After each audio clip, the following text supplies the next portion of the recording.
آنے والی ایپیسوڈ میں آپ دیکھنے والے ہیں کہ دوستوں کشمالہ بہت زیادہ پریشان ہوتی ہے۔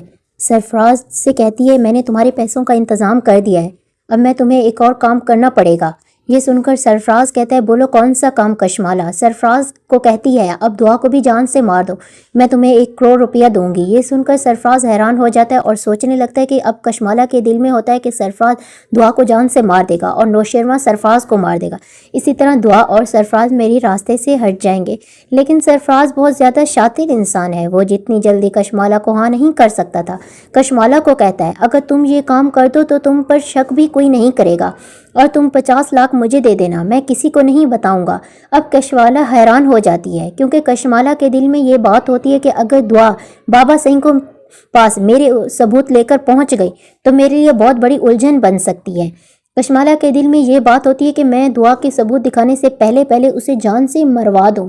یہ سن کر سرفراز کہتا ہے میں ایسا نہیں کر سکتا، میں نے تمہارے ساتھ یہ بات کی تھی کہ میں دعا کو گھر سے نکالنے کا وعدہ کرتا ہوں لیکن اس کو نقصان نہیں پہنچا سکتا۔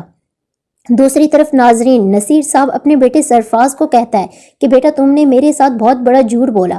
یہ سن کر سرفراز کہتا ہے کہ بابا سنگھ کون سا جھوٹ؟ یہ سن کر نصیر صاحب کہتے ہیں کہ بیٹا تم نے چوڑیاں لی تھی وہ تو کشمالہ کی ہیں اور تم نے کہا تھا کہ میں اپنی ماں کے لیے لی ہیں، لیکن وہ چوڑیاں تو کشمالہ کی ہیں، آخر تم نے ایسا کیوں کیا؟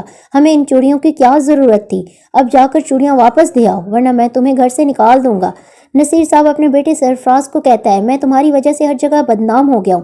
یہ سن کر سرفراز نصیر صاحب کو کہتے ہیں کہ بابا جی میں نے کشمالہ سے پیسے لینے تھے اس لیے میں نے چوڑیاں لے لی، اس نے مجھے پیسے دینے تھے، میں نے اسے کہا کہ مجھے چوڑیاں اتار کر دے دو، اب وہ مجھے پیسے دے گی تو میں چوڑیاں واپس کر دوں گا ورنہ اسے جواب دے دوں گا۔ سرفراز اپنے باپ نصیر صاحب کو کہتا ہے کہ میری اب کشمالہ کے ساتھ ختم ہو چکی ہے، میں اپنے پیسے لے کر اسے دیکھنا بھی نہیں چاہتا۔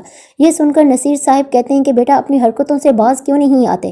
مجھے کیوں ذلیل کر رہے ہو؟ میں نے تو آج تک کسی کو اپنے گھر میں پیسوں کے لیے نہیں آنے دیا، لیکن تمہاری وجہ سے ہمارے گھر کا سکون خراب ہو گیا ہے، پلیز ان حرکتوں سے باز آ جاؤ، میں تمہیں اس گھر میں برداشت نہیں کر سکتا۔ ناظرین، کیا سرفراز اپنے باپ نصیر صاحب کی بات مان جائے گا؟